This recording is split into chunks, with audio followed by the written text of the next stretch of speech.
A blind hem is a stitch and foot that make it very easy to do on the sewing machine.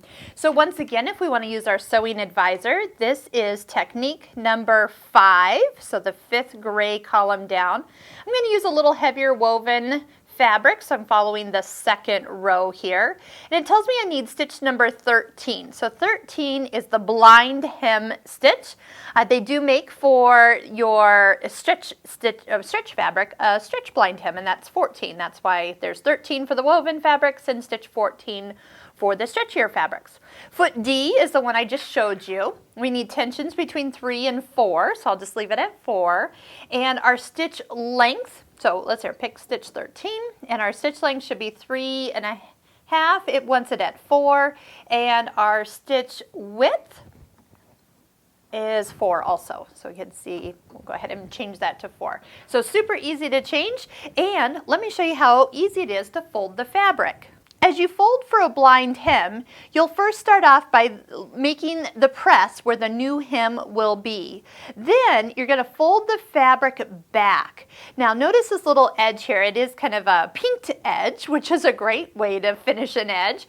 You would overlock this or use a serger, so because that edge is traditionally left just out here. It's not folded over and made a folded edge. So here's how the foot is going to work. When we go to put our foot on, you're going to notice that there's kind of a big toe and a little toe. The big toe is going to sit on the single edge, and the little toe is going to sit on the 3 layers of fabric.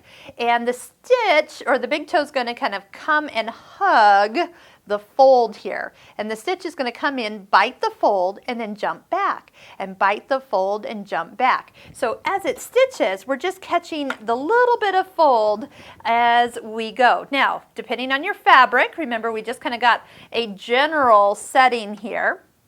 We will find out if we are going to catch enough of this fold.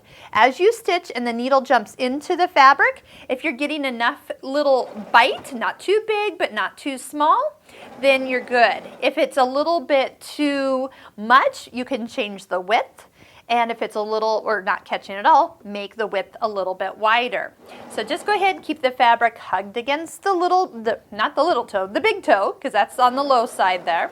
And we'll take a look and see how the stitch actually looks. So this is how it looks when it goes through the machine. The key is when we open it that we have nice consistent stitches, just a little bite.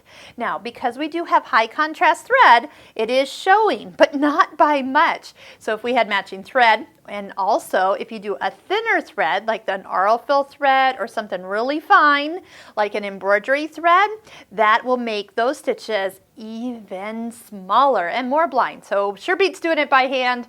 I always say if you can do it by the machine, why not?